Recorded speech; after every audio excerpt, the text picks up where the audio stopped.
Shukran. Najua hii ni kwa poultry farm hapa. Now people need to know like vitu zenye wanafaa kufanya.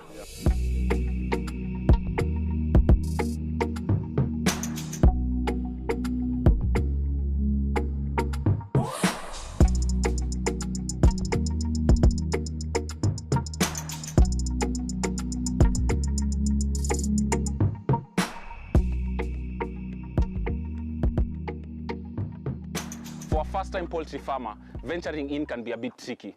Because of details like disease, vaccination, and housing, poultry farming requires a high level of expertise, understanding, and commitment. Today on the Farm Guide, we take you through lessons to consider to be a successful poultry farmer.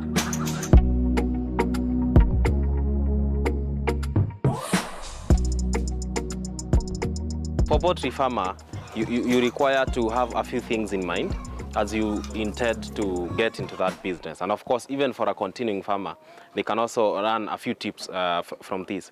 So for the one who is green and getting into this space, the poultry farming space, then they need to consider like where they are going to locate their business. Yes, that is matters housing. Secondly, they need to know where they are going to source some quality chicks, because once you get it right on quality chicks, then you know you're going right ahead. And then thirdly, they need to know where they are going to be selling their produce or selling the product, be it eggs, be it the broilers, or be it the kienyeji chicken, or be it even whatever else they could be selling from the farm. So they need to have a market. Ask, shop around, look at people, what is around them, the institutions that there are, the hospitals, yeah, and of course their networks, and see how much they can be able to put into that.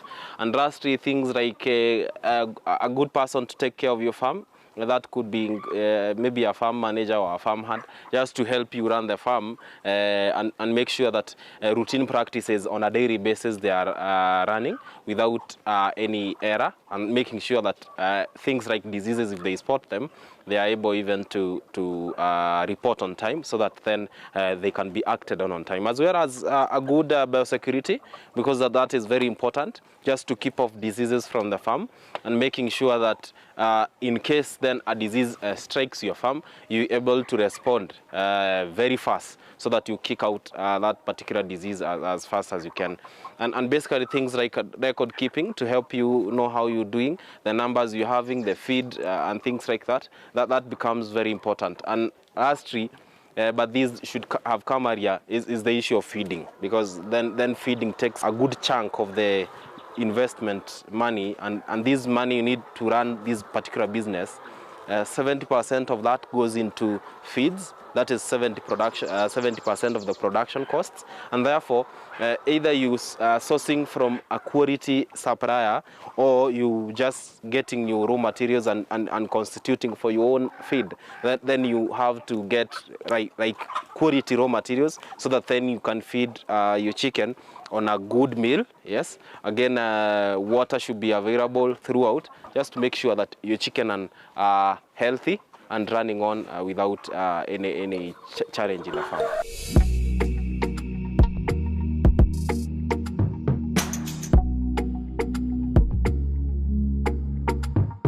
When it comes to your breeding stock, I mean, or your poultry stock, you would always look out for a good supplier or a credible supplier.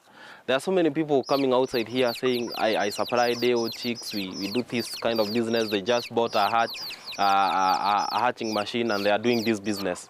But you find that the practices that they follow right from the egg, they are not good, because at some point then you find that your chicken were infected through the egg. And therefore, by the time they are about a few weeks, then you find that your chicken are dying and this kind of thing. So, but there are reputable breeders all over the country who have where people can source some good quality chicks. And once then you bring them from there. In fact, even some of them vaccinate your chicken when they are day-old, some part of vaccine, the first one. So you find that they have already vaccinated for you when they are giving you. Then now once you reach your farm, you just continue with the rest of the vaccination protocol. And the beauty is that for these ones that the reputable breeders, you are looking for quality, the quality of chicks that you're buying from that, and they should also be free of diseases, and they should be healthy. Yeah.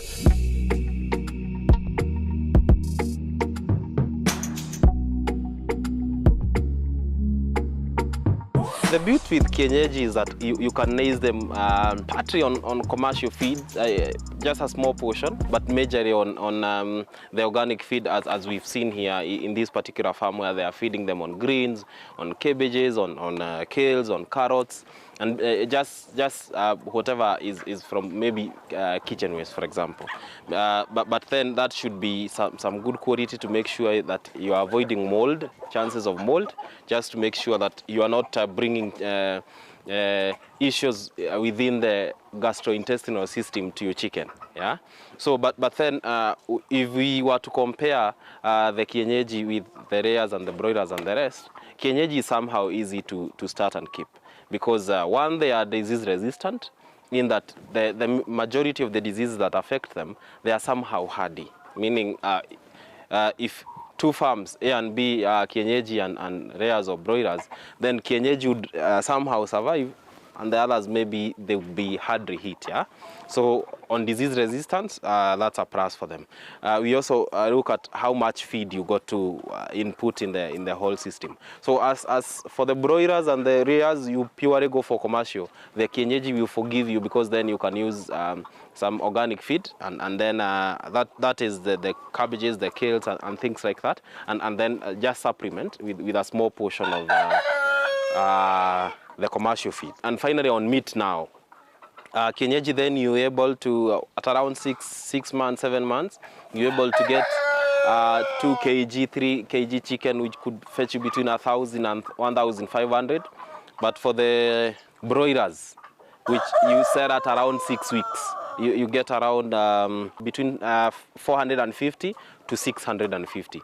Thereby, if you are to do a cost-benefit analysis, you would always choose kienyeji as compared to the broilers or the layers.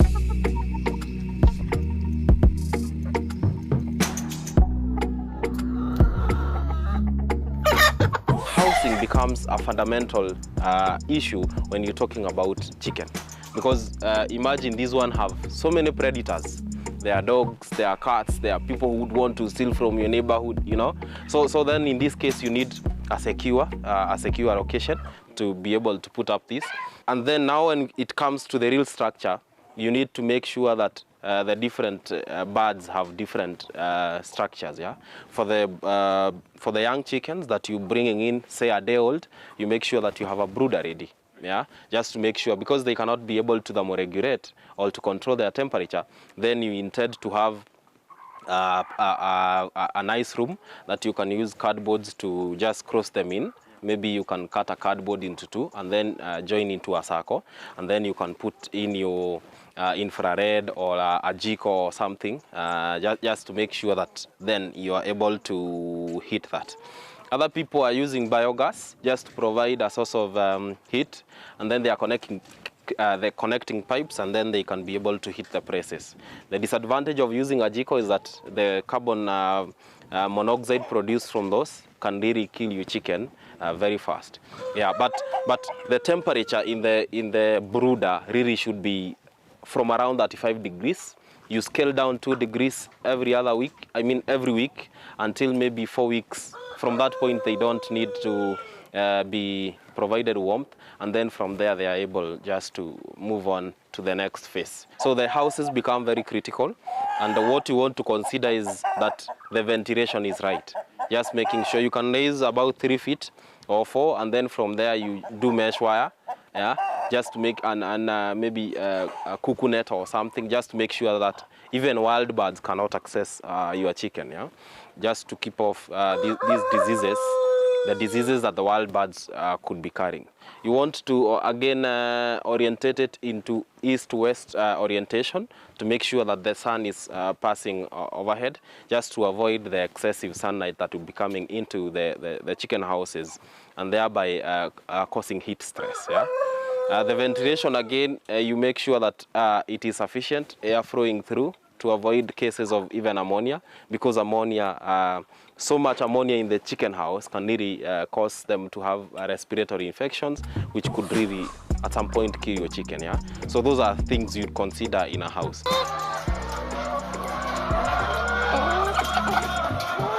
When it comes to feeding, then you would always go for a reputable supplier.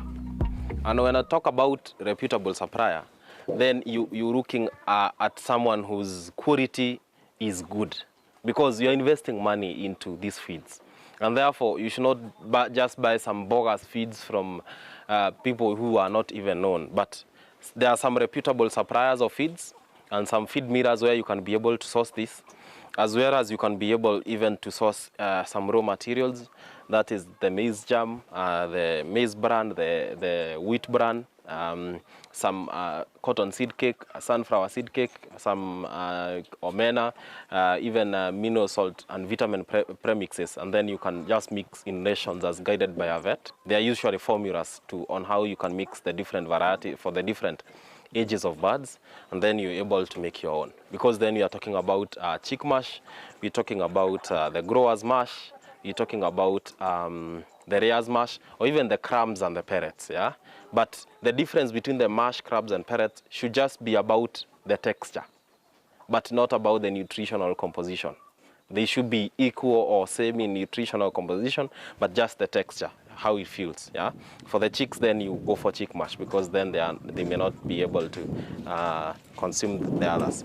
But over and beyond, you should make sure that you are providing sufficient amounts to this chicken to make sure that then they are growing, as then we shall be able to illustrate in a few. But for the equipment, therefore, then you need to have an equipment that is able to make it easy to feed your chicken, and one, improve efficiency, and number two, reduce wastage. Such an equipment with this part here, or this part here, is that once the chicken are feeding and throwing some out, this one prevents the wastages, yeah? And therefore, if you have 1,000 chicken and each of them are throwing 5 grams or so out, you could be losing 5 kgs on a daily basis. But then with this kind of equipment, a modern feeder like this one, then you're able to reduce such wastages. For the drinkers, then you can improvise or just use whatever you can buy on the shops, but just make sure that the water quality that you're giving your animals, I mean your birds, is the same water that you can drink. I always say, whatever water you're feeding your animals, if you can't drink that water, don't give it to your animals. Because then we're thinking about this water is the one that will be used to make part of the egg or part of the meat, yeah? And therefore, if you're feeding chicken dirty water, they start diarrheaing, and you do not want any incidence of disease coming to your farm. And the same water, again, we go into the eggs, and therefore, if you fed them dirty water, you're going to get dirty eggs or unhygienic meat. Therefore, those are things that then you should consider.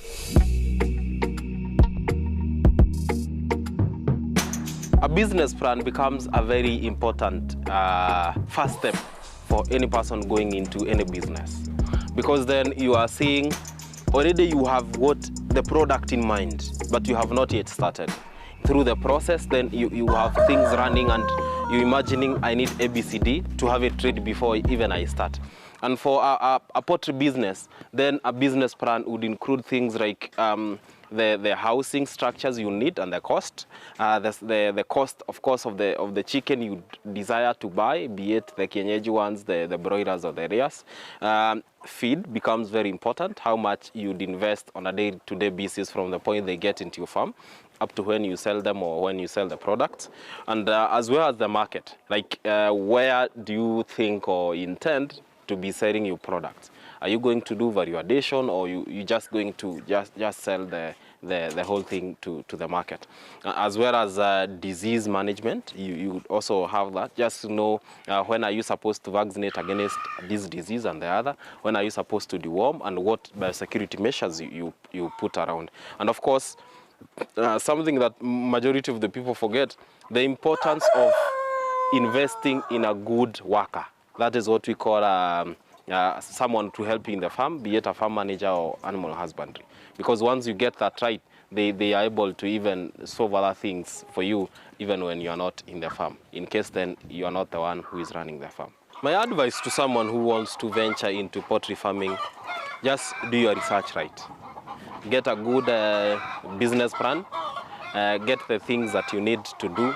That is the records, the feeds, where you're getting your chicken from, how you go about biosecurity, and most importantly, get some working knowledge, that is theory, on the diseases that even affect poultry, yeah? So that then you are able to know which disease is this. If you see a chicken behaving in a particular way, you're able even to call in the vet and say, this is what I'm facing, so that then you are able to be advised to avoid losses, and of course at the end of the day you're able to make some profit from your business.